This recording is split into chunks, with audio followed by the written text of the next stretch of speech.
Yá'át'ééh, my relatives. Hello, it's Mark Charles. Today is Friday, January 3rd, 2025, and I'm here with my second cup of coffee, ready to have a discussion with you.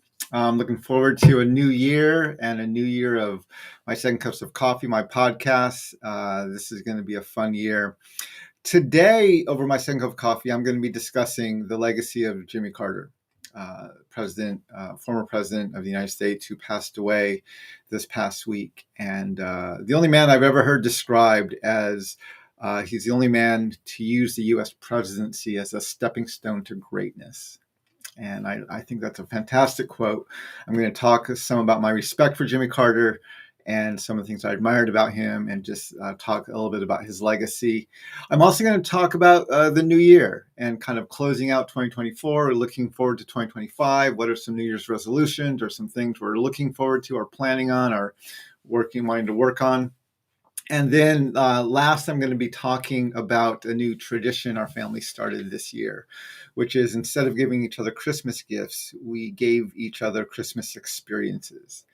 And it was a very, very fun tradition that we are thrilled to be starting. And we had a great time with it this year. So I'm going to talk a little bit about that. And I may even at the end share a little poem, because one of the experiences actually ended up in me writing a poem. And so I'm going to try and share that with you at the end of this presentation. But yeah, for now, grab a cup of your favorite beverage. Or it's not even morning anymore. It's long past morning. Well, maybe on the very far West Coast, on the Pacific Northwest in LA, California, it's still morning. It's 2:06 in the afternoon here in Washington, D.C. But grab your favorite morning or early afternoon beverage. I have my cup of coffee here. It's my second cup, and I'm going to be sharing with you a few things. But before I begin, let me do like I always do and acknowledge I'm speaking to you from what my people call Washington or Washington, D.C. It's the traditional land of the Piscataway. And I want to honor the Piscataway as the hosts of the land where I'm living. I want to thank the Piscataway for their stewardship of these lands. And I just want to state how humbled I am.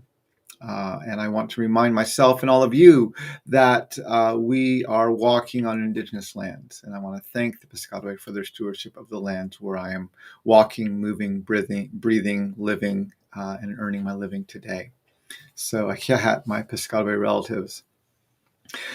Well, so I actually really, really like New Year's. And not that it's not a huge holiday that we celebrate. I mean, we usually gather as a family. This time, a few of us stayed up till midnight. One of our daughters went to bed early. My wife went to bed fairly shortly after midnight. My daughter and I were up for a little while. And I stayed up a little while longer, just kind of reflecting and thinking about some things. But yeah, we don't usually do a big New Year's Eve bash or a New Year's Eve party or anything like that. We watch movies. My daughter pointed out, it's the one day out of the year we actually drink soda, because we have a tradition of drinking root beer floats. And so I always go out on New Year's Eve and buy some really good root beer and some good vanilla ice cream. And we always make root beer floats on New Year's Eve. And it's the one time in the year where we actually drink soda in our house. And so we did that. We had some soda, we made some popcorn, watched some movies, played some games. And it was a really good time. I really enjoyed the time we had. In fact, I have a few cute pictures here I want to share with you. My daughter is working on crocheting, and she crocheted a hat for our cat. And so we actually were able to get the hat on our cat. And that is a kind of cute picture I wanted to share with you. And then I also have this picture of us playing cards. And we even dealt a hand to our other cat, who was sitting near us on a pillow. And we dealt a hand from the deck of cards to our cat.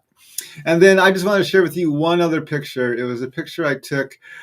We went out the day after Christmas. We went to, every year here in D.C., they have what they call the National Zoo zoo lights, where they light up the whole zoo. They close all the animal displays, but they light up the zoo, and people walk through the zoo.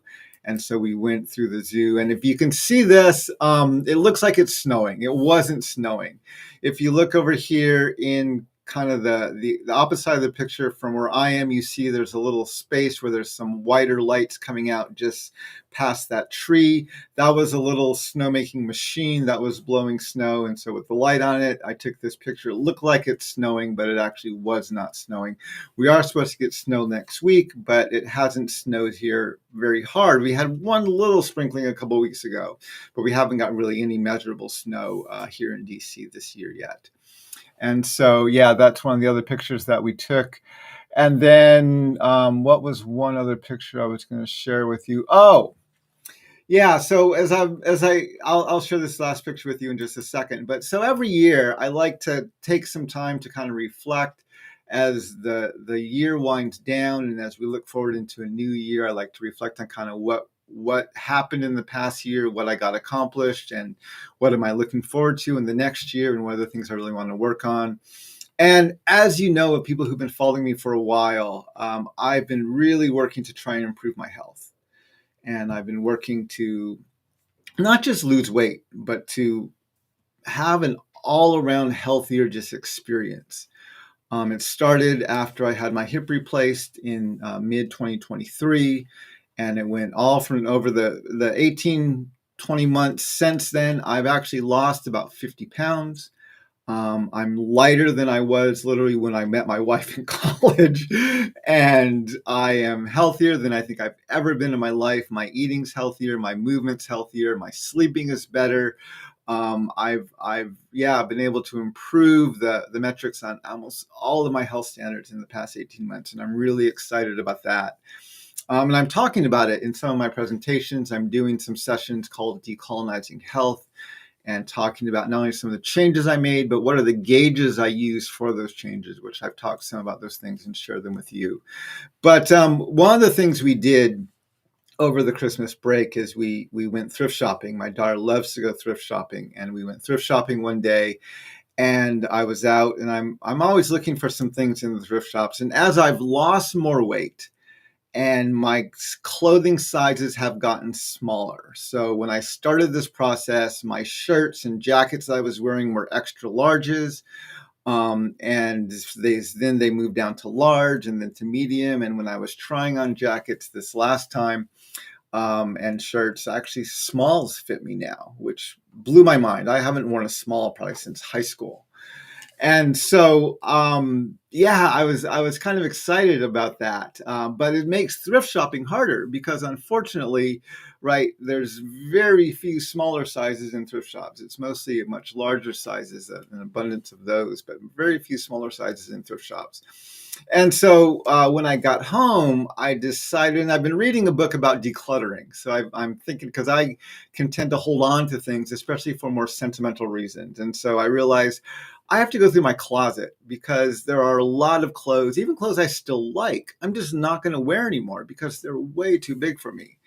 And so just right around the New Year's time, as I was reflecting on the last year and looking forward to the new year, I went through my closet and I found a bunch of my shirts and shorts and some pants and a few things that I wear regularly. These are not worn out. These are not old. These are things I wear really on a regular basis. But I'm like, I can't wear these anymore. I'm swimming in them. They're large. They're extra large. I even with a belt, the pants don't stay up anymore. And so it was felt very rewarding to go through and to get rid of this pile of clothes that I can no longer wear. And it fit in really well with kind of my reflections from the last year. And as I'm going into a new year, and what are the things, I don't really make resolutions, but I like to think about what are things I'm going to work on, what are things I want to invest my time in over the next year. And one of the things I want to do this next year, right? If you read articles and books on weight loss and weight management, it's one of the harder things that people say regarding weight loss is not only losing weight, but keeping the weight off and maintaining a healthy weight. And so I'm no longer I'm down to 164, 165 right now, which is literally 50 pounds lighter than when I started a year and a half ago. And I'm no longer looking to lose weight. I may still lose some weight because I'm not changing my eating habits. I didn't go on a diet. I just started eating healthier. And so I'm continuing to eat healthy and to move like I'm moving. And so my weight loss has kind of been slowing down these past few months, but now I want to try to maintain my weight. And so my goal in this next year is to keep my weight around 165. Maybe I could see it going as low as 160. I could see it going as high as 170 without really worrying about it. But my goal is to really try to maintain not only my weight, but a lot of my health standards I've been working on. I improved my sleep over the past year. I added 30 minutes on average of sleep per night. I went from about 5 hours and 25 minutes to about 6 hours of sleep a night. My goal this next year is to get up to 7 hours, or to 6.5 to 7 hours of sleep a night. I'm working on continuing to move that up. I want to make sure I get more sleep. I want to continue moving like I've been moving, running every day and doing those sorts of things. So yeah, I want to maintain my health in this next year. So that's one of my goals. Another goal I have for 2025 is I really want to get this manuscript for Decolonizing Faith written and submitted to a publisher. I feel like I have the book. I know what I want to say. I just now need to get all of it out on paper and brought together and edited. And so that is a really high priority goal for me in this next year, is to get that book finished and to get it submitted to a publisher. I also want to work hard on this next book I'm working on called Decolonizing Health. And I want to pull together a proposal for that and really start thinking through how I want to present that out and what I want to say with that book. The other thing I want to do is I want to take my Lincoln event public. I've been doing some test events. I'm going to continue doing some more test events, probably through the winter and spring, and doing those for closed audiences while I refine my presentation. But I want to, before the end of the year, begin taking that Lincoln presentation public and really using that as a way to engage our country on the dialogue of what does it say about us, that collectively we believe our greatest president is this self-proclaimed white supremacist who is one of the most genocidal leaders in our nation's history. And not only what does that say about Lincoln, but what does it say about us as a nation, that this is who we hold up as our greatest president.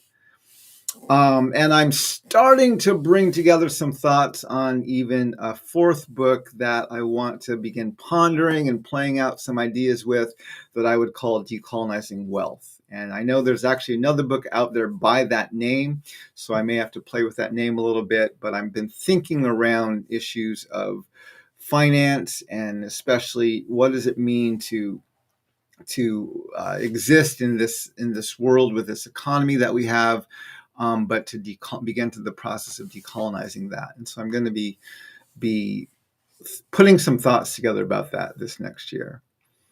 Some things I want to improve on over the next year. I'll talk more about this later, but one of the things I want to work on is I want to get better about being comedic.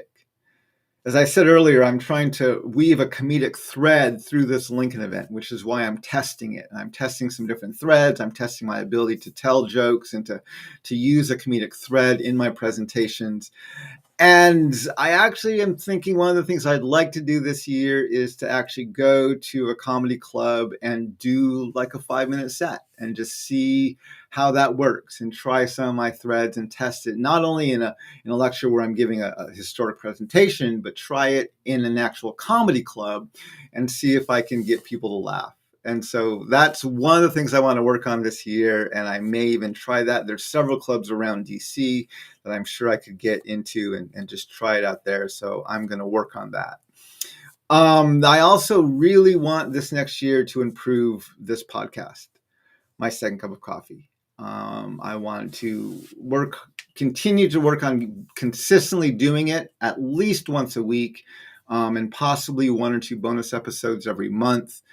Talking about different things. The thing I'm trying to do with this podcast is I don't want to have this massive production uh, investment in it, where I have to spend hours and hours both putting it together and editing it. A lot of my strengths in communicating is talking about things not straight off the cuff, but by just talking about things and thinking out loud and sharing my thoughts. And so that's one of the things that makes this podcast feasible for me. And even being able to do it once a week or sometimes twice a week is because I don't spend nearly the amount of time editing and refining things and scripting things the way a lot of other podcasts do.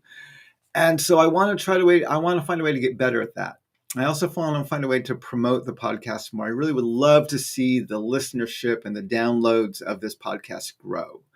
Right now, when I compare it on podcast sites like BuzzFeed and some other sites out there, looking at stats, my podcast is probably in the top 35 to 40%, maybe even as high as 30% of most podcasts. I get close to about the 25% range. On BuzzFeed, they rank a podcast as in the top 25% of all podcasts if you have 109 downloads.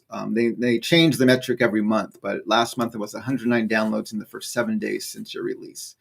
I'm usually between 80 and 90 downloads. Of course, I have more on my YouTube channel where I also post this podcast. But yeah, downloads, I'm around 100. I'm around 80 or 90 usually in the first 7 days.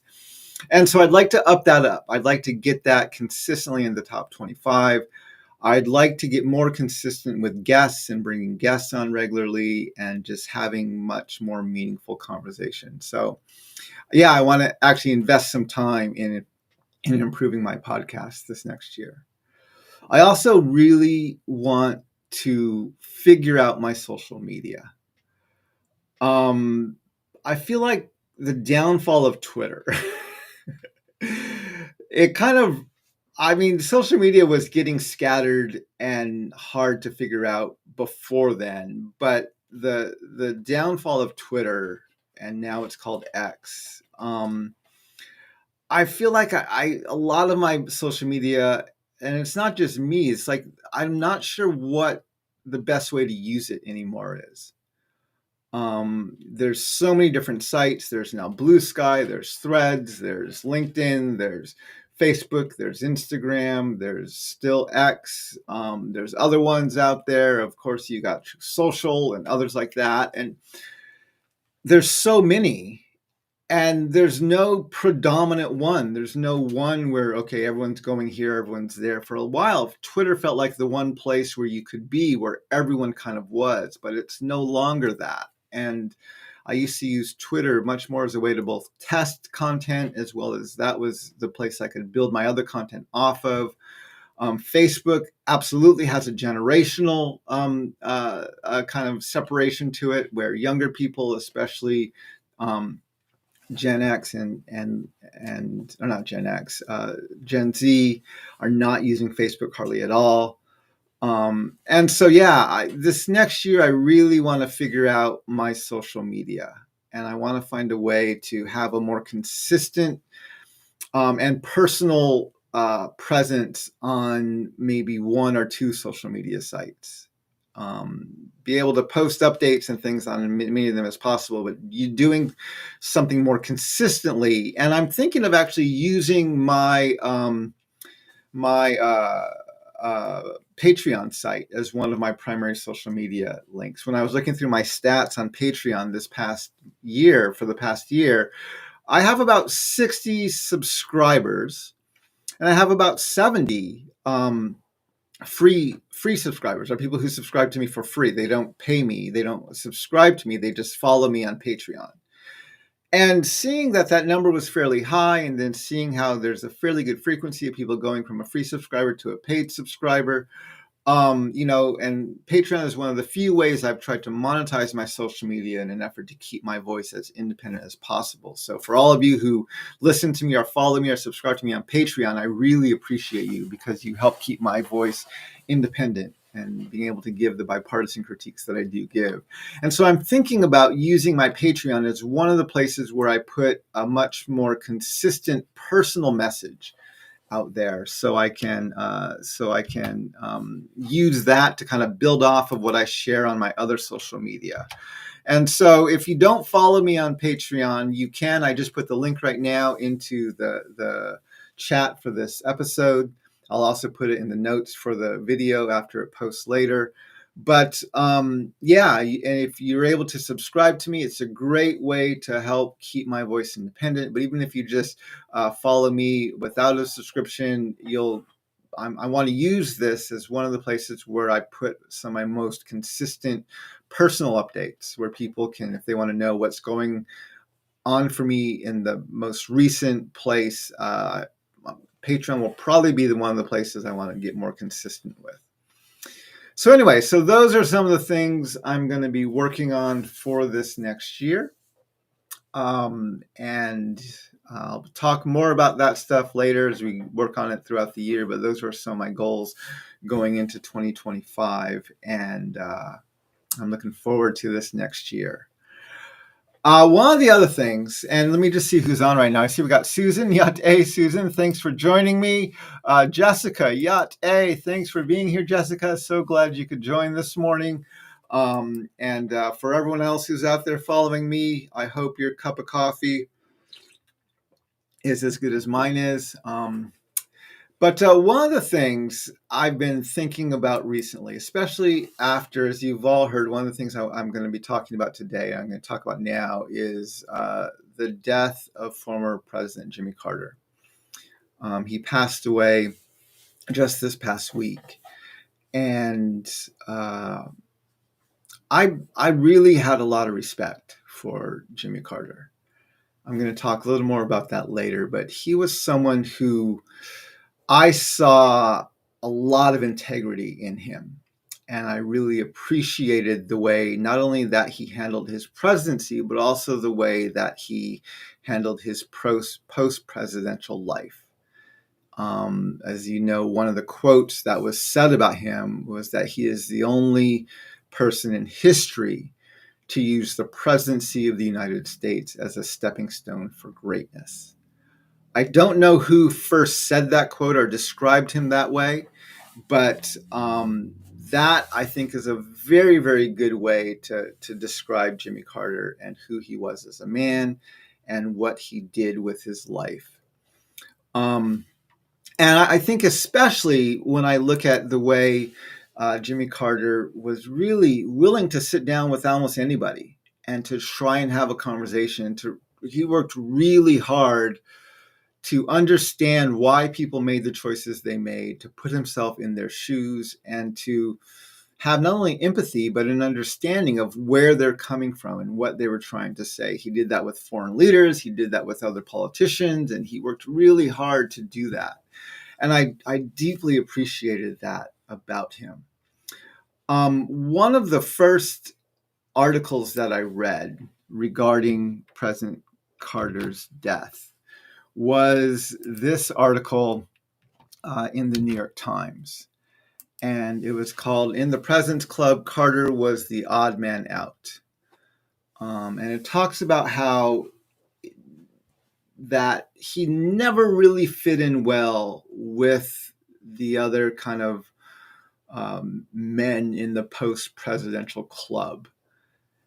And part of it was because he stayed fairly active, not just in partisan politics, right? Not just for the Democratic Party, but he stayed really active in global issues, whether it was observing elections or whether it was trying to eradicate diseases or whether it was working for housing or whether it was for trying to negotiate peace in different parts of the world, right? Jimmy Carter maintained and tried to use his presence and his voice and his platform as a way to continue to work on a not only national but even a global scale. And because of that, he was a challenge for whoever was in the Oval Office, because he did not stick to even the party line, the what we were saying as a nation or what we were saying as a part, what a certain political party was saying. He very much worked to express his own ideas and to speak his own thoughts, and was very much trying to just tell the truth and talk about things in a very realistic manner. And that put him at odds with a lot of the former presidents who were using their presidencies to do things on a more partisan scale, or even to, if you're honest, just enrich themselves financially. And if your goal is to secure a place in partisan politics, or if your goal is to increase your financial standing, you have to be very careful what you say. And Jimmy Carter made it very clear those were not his priorities. And so he spoke his mind and worked on things he felt passionate about, and didn't concern himself with what was necessarily going on in politics around those issues. And so that made him kind of an odd man out in that club of former presidents. And even the New York Times, they pointed out, right, in the picture that you'll see in that article, if you look at that article, he's standing in line with all five, but he's a little bit separated. He's at the end of the line. He's separated from all of them a little bit. And it's a striking photo if you have a chance to look at that. But the article also pointed out there's only one president who visited Jimmy Carter in his home since he left office. And that one former president was Barack Obama. And he actually traveled down to Georgia and visited with Jimmy Carter there. And I want to share with you, I'm going to put this into the chat right now. So President Obama, Barack Obama, posted a really good tribute to Jimmy Carter on Facebook. I'm going to show it to you. I just put the link here. I'm also going to read it to you because I really just want you to hear it. I was very moved when I read it, and I'm going to put it up on the screen, and I'm going to just read it for you so you can hear it. It's not very long, but I wanted to share it with you because I felt it was really honest, accurate, and it was very meaningful. For decades, you could walk into the Maranatha Baptist Church in Plains, Georgia, on some Sunday morning and see hundreds of tourists from around the world crammed into the pews. And standing in front of them, asking with a wink if there were any visitors that morning, would be President Jimmy Carter, preparing to teach Sunday school, just like he had done for most of his adult life. Some who came to hear him speak were undoubtedly there because of what President Carter accomplished in his 4 years in the White House. The Camp David Accords he brokered that reshaped the Middle East, the work he did to diversify the federal judiciary, including nominating a pioneering women's rights activist and lawyer named Ruth Bader Ginsburg to the federal bench, the environmental reforms he put in place, becoming one of the first leaders in the world to recognize the problem of climate change. Others were likely there because of what President Carter accomplished in the longest and most impactful post-presidency in American history, monitoring more than 100 elections around the world, helping virtually eliminate guinea worm disease, an infection that has haunted Africa for centuries, becoming the only former president to earn a Nobel Peace Prize, and building or repairing thousands of homes in more than a dozen countries with his beloved Rosalind as part of Habitat for Humanity. But I'm willing to bet that many people in that church on Sunday mornings were there, at least in part, because of something more fundamental: Jimmy Carter's decency. Elected in the shadow of Watergate, Jimmy Carter promised voters that he would always tell the truth. And he did, advocating for the public good, consequences be damned. He believed some things were more important than re-election, things like integrity, respect, and compassion. Because Jimmy Carter believed, as deeply as he believed anything, that we are all created in God's image. Whenever I had a chance to spend time with Jimmy Carter, it was clear that he didn't just profess these values, he embodied them. And in doing so, he taught all of us what it means to live a life of grace, dignity, justice, and service. In his Nobel Peace acceptance speech, Jimmy Carter said, God gives us the capacity for choice. We can choose to alleviate suffering. We can choose to work together for peace. He made that choice again and again in the course of his 100 years, and the world is better for it. Maranatha Baptist Church will be a little quieter on Sundays, but President Carter will never be far away. Buried alongside Rosalind, next to a willow tree down the road, his memory calling out to all of us, calling out to heed our better angels. Michelle and I send our thoughts and prayers to the Carter family and everyone who loved and learned from this remarkable man.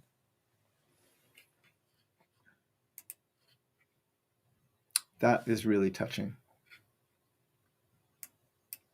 I'm very, very grateful for Jimmy Carter's life. I'm very grateful for the integrity that he held. And I'm very grateful for President Obama for giving this incredible tribute to him. I thought it was very meaningful. I want to share a few other thoughts with you, or a few other articles with you. And these are just some few things. I've read a few things since then. And I want to put them into the chat so you'll have a chance to read them. This article is by the Washington Post, and it's just 11 facts about Jimmy Carter that may surprise you. Just a few they mentioned. He was the first president to be born in a hospital. He and his wife were the longest married couple of all the presidential couples.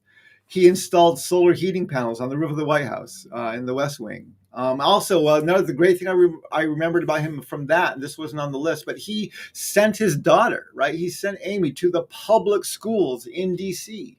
when he served as president here.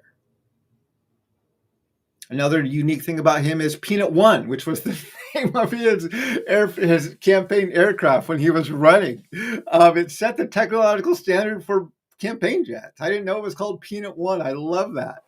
Mr. Carter's judicial appointments were the most racially and gender diverse at the time. And Elvis Presley called Mr. Carter, but was too high for the president to understand him, to congratulate him about his election. So anyway. Those are, so I invite you to read that article. And then there's several articles that just had different quotes by Jimmy Carter. And I want to share some of these quotes with you. I'm first going to give you two of the sites where I got them from. One was Parade, and it was called, in his own words, 54 of Jimmy Carter's most memorable quotes. And the second one was an AP article, and that article is titled Notable Quotes by Jimmy Carter. And I want to just share with you a few of these quotes here. Let me bring them up for a second. One of the quotes is this one, where he said, I'm still determined to outlive the last guinea worm.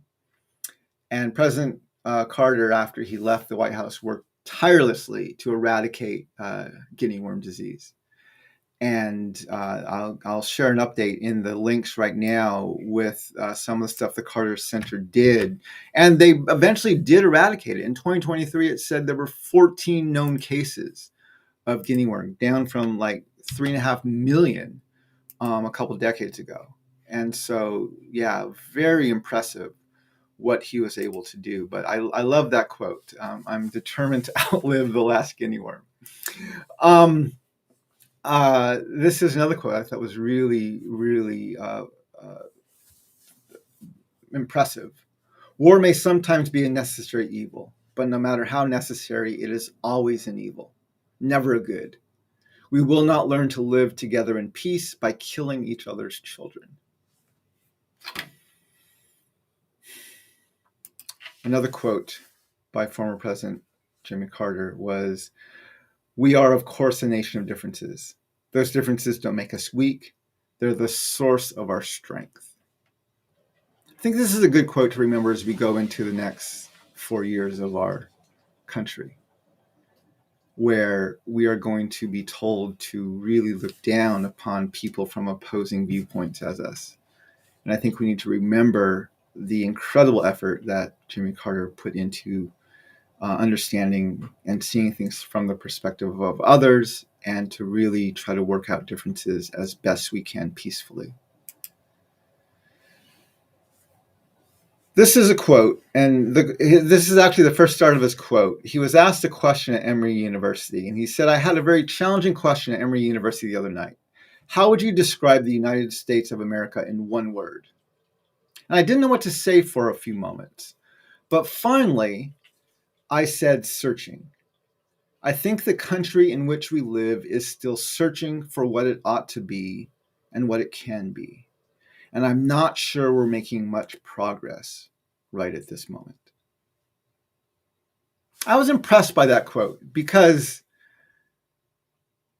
he doesn't state that we're a nation that believes certain things. He's like, we're searching. We don't really know who we are or who we want to be. And I would absolutely, I know as a country, we know who we want to be, right? We want to be, or at least we tell people we want to be a nation of justice and freedom and equality, but that's not who we are. And so I think when President Carter said searching, this quote impressed me. This was in 2014 during the celebration of his 90th birthday party. Another quote by Jimmy Carter was, I have one life and one chance to make it count for something. My faith demands that I do whatever I can, wherever I can, whenever I can, for as long as I can, with whatever I have to try to make a difference. Describes his life well. The guy had incredible integrity, an impressive amount of integrity. Again, the quote I like best about Jimmy Carter wasn't even by him, it was about him. President Carter, you are the only man in history to use the American presidency as a stepping stone to greatness. That quote came from a CNN interview by Larry King, where he was interviewing former President Jimmy Carter. This was in 2002. I'll put the transcript there so you can see the quote there. But the quote didn't come from Larry King. He said, it's been said about you, President Carter, that you're the only man in history to use American presidency as a stepping stone to greatness. So Larry King was quoting somebody else. I couldn't find who actually first said this about him. But I think that is so true. And I really like that because, right, for so many people, the presidency is their greatest moment, right? It's their moment in the limelight. It's their moment it's what they've been striving for their entire life. It's what defines them. And Jimmy Carter was able to do something in his post-presidential life that was even greater than anything he did during his presidency. And he used the presidency of the United States as a stepping stone to greatness. And the greatness wasn't that he became fabulously wealthy or he became so well known and so famous and was paid millions of dollars for speeches. No, he actually turned down those things. There's a great article in The Independent out of the UK. It talked about the net worth of Jimmy Carter. And it said he had very little. It's hard to know what his net worth was because he actually shunned a lot of money-making opportunities. He did write books. He did receive a $200,000 a year presidential stipend or presidential some kind of retirement pay.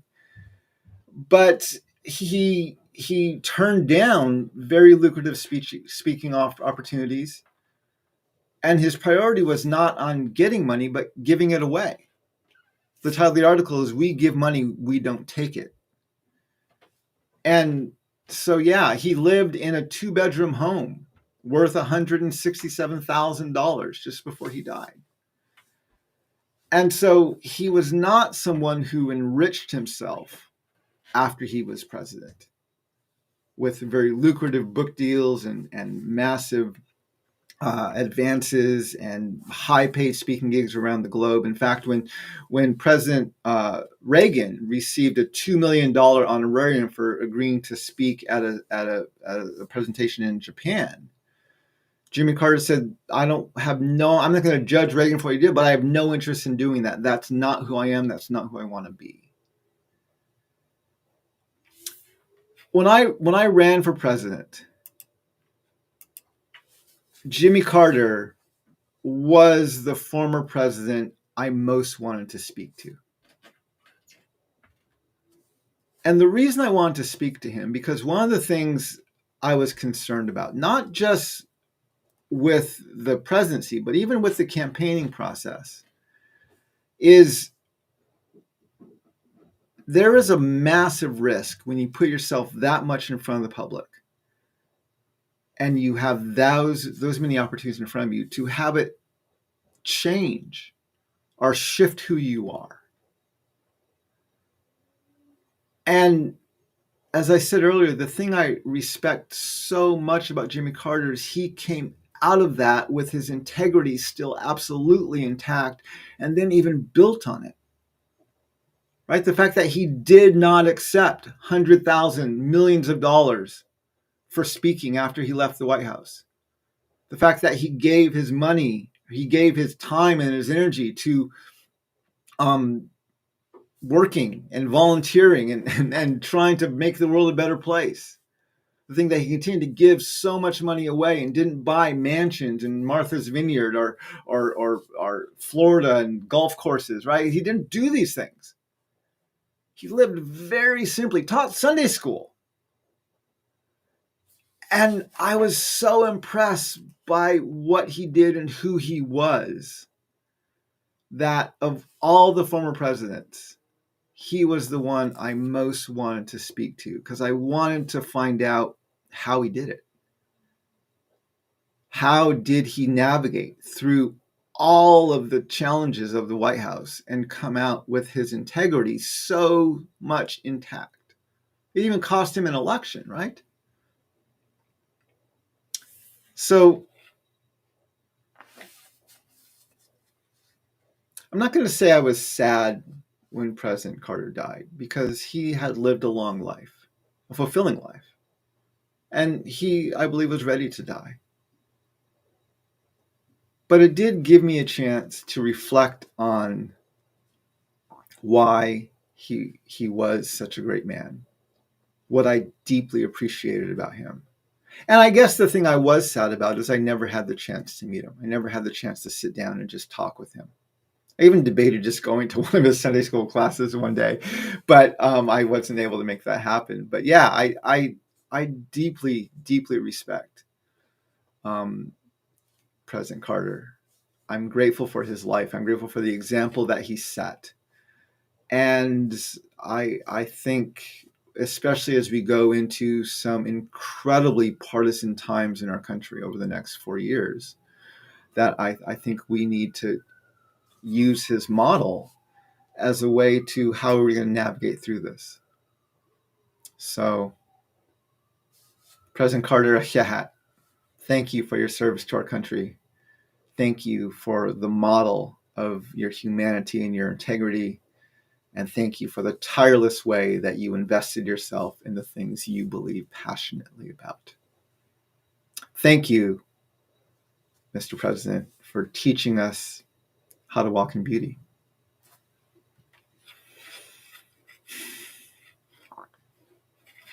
The last thing I want to talk about is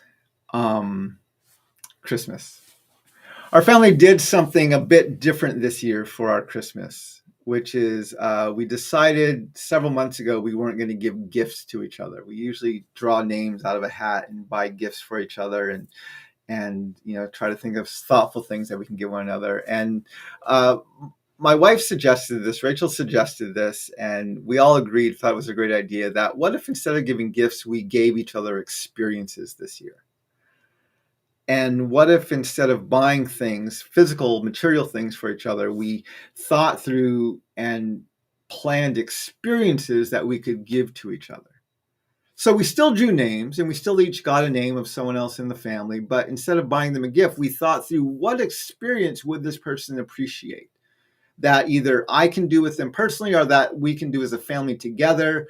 And then over the Christmas break, when we all came together, instead of opening presents on Christmas morning, we were planning the experiences that we were going to be doing for the next week between Christmas and New Year's. And it was a really, really fun experience. We did a lot of fun things. We went to the zoo lights and we saw that. We went to my family took me to a coffee tasting of at a coffee roaster here in DC, and we went to a coffee tasting, learn about coffee and kind of the history of coffee, and that was a lot of fun. We went to an F1 arcade and raced F1 cars against each other. My son and my wife went to a cooking class and learned how to cook Indian food together. We took my daughter on a thrift store shopping spree, and we went to several different thrift stores throughout the day.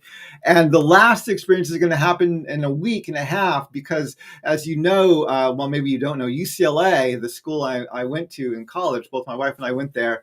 They've now the Pac-12 is kind of disintegrating, and they joined the Big Ten, and so they play games here on the East Coast now.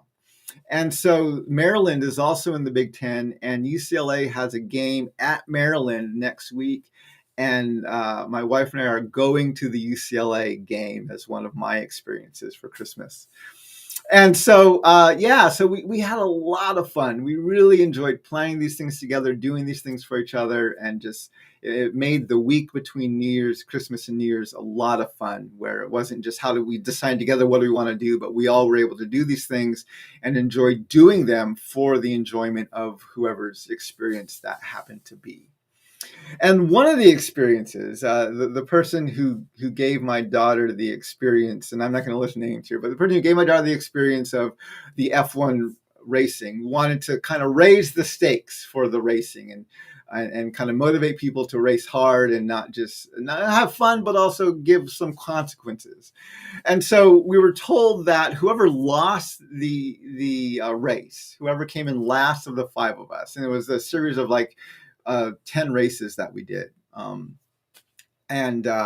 But whoever was lowest in the point total at the end of that was going to have to, that there was a poetry reading, an open mic poetry reading at Busboys and Poets here in DC that night. And we were going to go there, and the person who lost the race was going to have to read a poem at that event.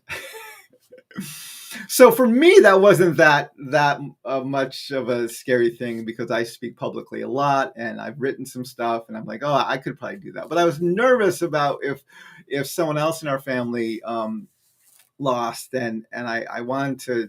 I was nervous that they might not be excited about doing that, and so it absolutely motivated us all to race hard.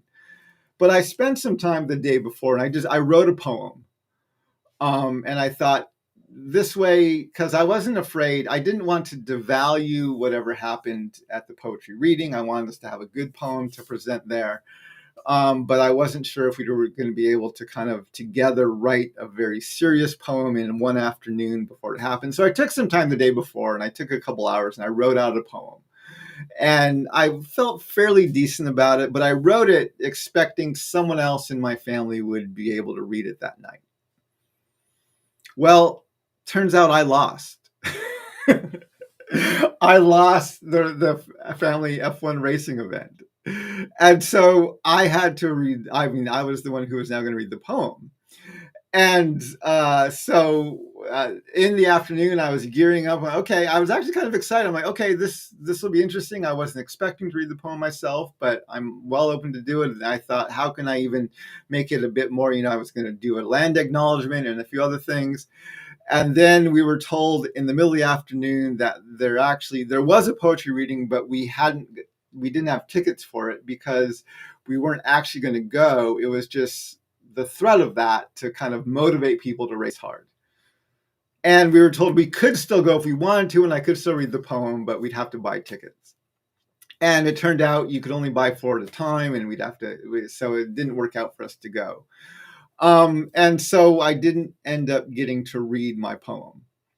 But I thought, well, maybe I'll read it here. So let me read this now for you today. And let me share this poem with you. The poem is called Christmas Experiences. Remembering the experience of Christmas. The gifts are fun, the trinkets, the knickknacks, the little plastic whatchamadoodles, beautifully wrapped, nicely bowed, excitedly opened. But once the moment is gone, most trinkets are forgotten, the knickknacks get discarded, and the little plastic whatchamadoodles are eventually abandoned. All that remains are the pictures, the memories of the excited feelings of anticipation, the experience. So this year, our family skipped the trinkets. We forgot about the knickknacks, and we left behind the purchasing of little plastic whatchamadoodles. Instead, we drew names out of a hat, actually assigned them with a randomizer app, and planned experiences, personal events based on each other's interests. A cooking class for mother and son to enjoy, a thrift shop spree for your daughter, a coffee tasting and UCLA basketball tickets for dad, and an F1 arcade family racing competition for your sister. But every family has drama, and no holiday gift is perfect. They say joy is enhanced by dread and laughter is made louder by fear. Most trinkets are forgotten, many of the knickknacks get discarded, and the little plastic whatchamadoodles are eventually abandoned. But coming in last has consequences. And reading a holiday poem in front of strangers, acknowledging that you lost the family F1 race competition, is a Christmas experience that will last forever. My relatives, I hope you have a great rest of the day. Thank you for joining me. I hope your second cup of coffee is as good as mine is. I appreciate every single one of you. I look forward to the coming year, 2025. I hope we can live by the inspiration of Jimmy Carter and what he modeled for our nation. I hope we can do that well. And I hope that this next year can be a great year of experiences, learning how to truly value our relationships and walking in beauty with one another and with ourselves. I can't have my relatives. Hakone.